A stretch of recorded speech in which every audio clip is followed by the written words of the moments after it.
This is Robert Price of the Bakersfield Californian, and you're watching a TBC Media webcast. Today I'm with TJ Cox, the newly elected Congressman-elect, I guess, for the 21st District. Have I said that right? Yeah, until January 3rd, Congressman-elect. Okay, we'll and go then with that.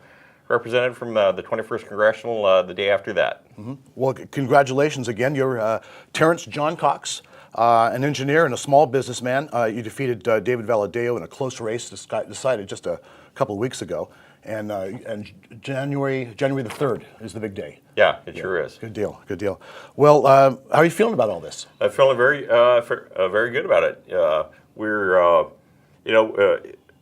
The race, it took, as you said, it took 4 weeks for them to call the race. And so we may be a little behind with regard to some of the other newly elected members. But I can tell you, Representative Valadao's office has been great on the transition. In fact, we're going to be taking over his offices here in Bakersfield and also his Washington office. And so it's going to be a seamless transition so that we can continue to offer seamless services for all our constituents. How often are we in Bakersfield going to see you? Quite a bit. Yeah, I got to tell you, and Kern County is what won this election for me.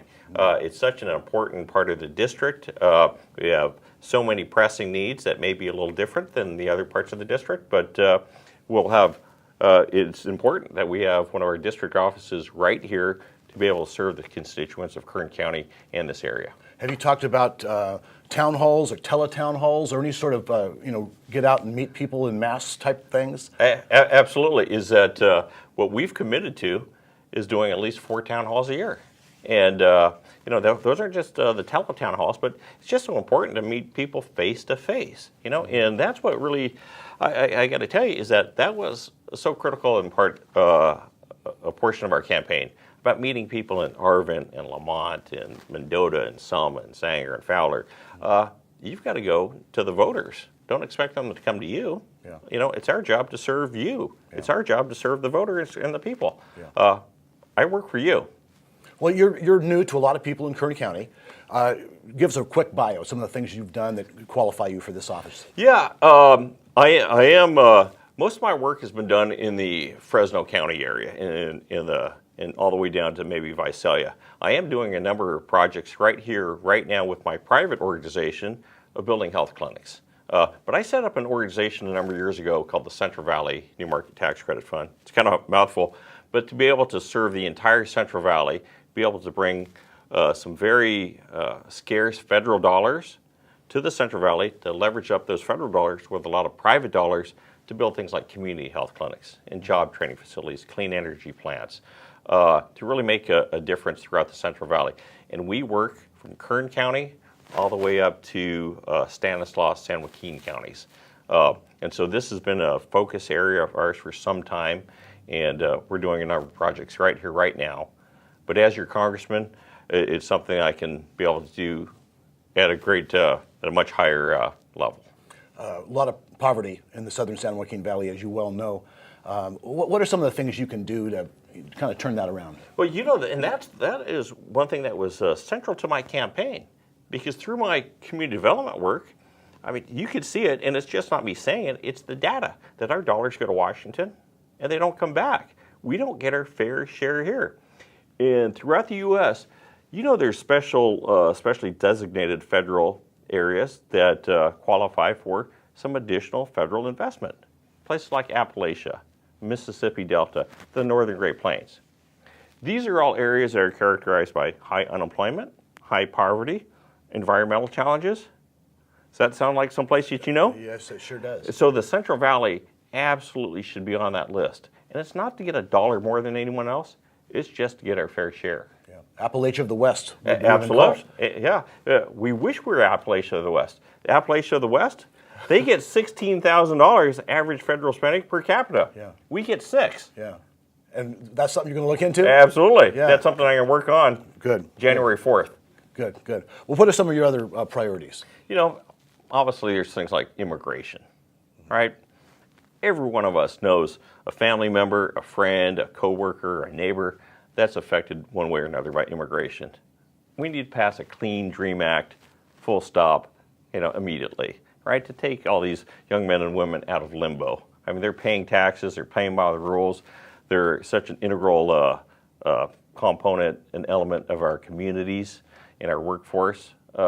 They deserve a Clean Dream Act. We need to work on quality, affordable health care for all. I mean, do you need some kind of like a Bracero program or some sort of work program that would allow growers in the valley to hire undocumented workers? Absolutely. Not just some Bracero program, but just, is that there's some 7 million job openings in the U.S. right now, and there's only 3 million available workers to go out and fill those. We need to be able to have an immigration policy that meets our workforce needs, not just in ag, but in construction, hospitality, and certainly in high tech as well. We need a policy that, one, ensures that anyone here is here legally. But they can come in, they can go home, they can work, they can grow our economy here, they can grow their economies back home too. We had this blue wave that across the country and in California as well. Already pretty blue, but got bluer in California. And a number of possible factors have been pointed to as possible reasons. One was dissatisfaction with the president. Another, at least in California, was the Latino vote came out in ways that it hadn't before. Were those factors for you? How do you rank the factors that got you elected? Well, I could tell when we would go out in the communities, they knew that this was an administration whose values didn't align with their values. You heard from so many of the people out in the communities that this was an administration that had no respect for them, right? That would insult them, that was trying to take away their health care, that because of the tax program or that tax bill was actually going to go after their Medicare, Social Security, and Medicaid. Those were all issues that, rightly so, that people were concerned about, and they made their voices heard on November 6th and 7th and 8th, right afterwards. But they came to the polls to more or less to repudiate the direction of the country, and now we have this new Congress. On the Democratic side, some 64, 65 new members, and on the Republican side, some 20 new members. So it's almost a quarter of the Congress, which is monumental. Biggest change in Congress in 45 years, almost half a century. But the great thing about it, and this is the real feeling that you get, this is a Congress that's dedicated towards working for the people. They know that there's something wrong. They know there's something wrong with the polarization, both parties sniping at each other and saying you're a bad guy. This is a Congress that's dedicated to getting things done for the people. You saw probably the president's meeting with Nancy Pelosi and Chuck Schumer in the Oval Office recently, and there didn't seem to be a lot of give coming from his side, and I don't know there was give coming from the other side either. How do you feel about going to a Washington that has that sort of atmosphere right now? Well, I can tell you that might be on the administration's side and the executive branch's side. When I was walking into the into the Congress itself and the congressional offices and meeting with the new members on both sides, once again, everyone knows that that's a sideshow. Everyone is tired of this reality show circus coming out of the administration. We all were elected and want to get to work for the people and making a real difference. The word impeachment has come up. How do you feel about that now? I can tell you is that in a meeting with the entire Democratic caucus and all of the new members, that word never came up once. And so I think that's something that they're talking about in the press. Certainly they'll be looking to whether or not there was any impeachable offenses being done. There'll be a real investigation done. That's off to the side. People are concerned about the things that matter to them.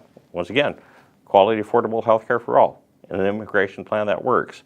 Protecting Social Security, Medicare, Medicaid, investing in the jobs of the future, climate change. These are the real things that matter to people. Nobody in paradise, right, California, is talking about impeachment when there's a wall of flames bearing down on them. We're talking about making a difference on things that matter to people. You've got a list of priorities, and that's not one of them right now.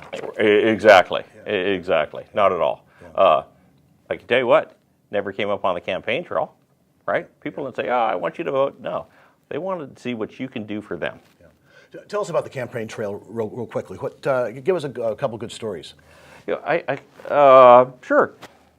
You know, I really don't want to say knew I was going to win, but right before the election, right around Halloween, there was a trunk or treat event. You know, where you get to, instead of going trick or treating, the kids they pull up to your cars, and you've got your trunk decorated.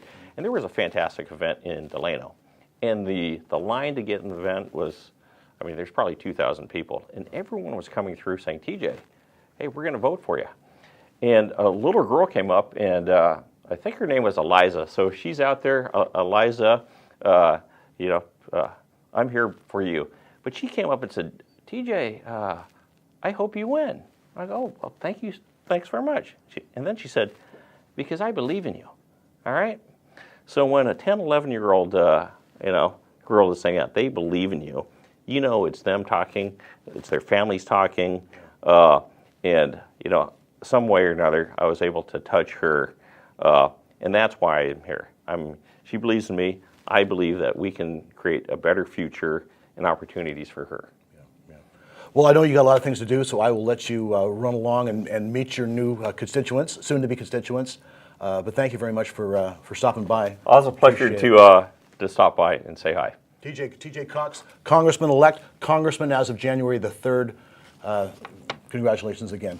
This is Robert Price of the Bakersfield Californian. You're in the TBC studio, webcast studio. Thanks for watching us. Check out bakersfield.com for other shows as well.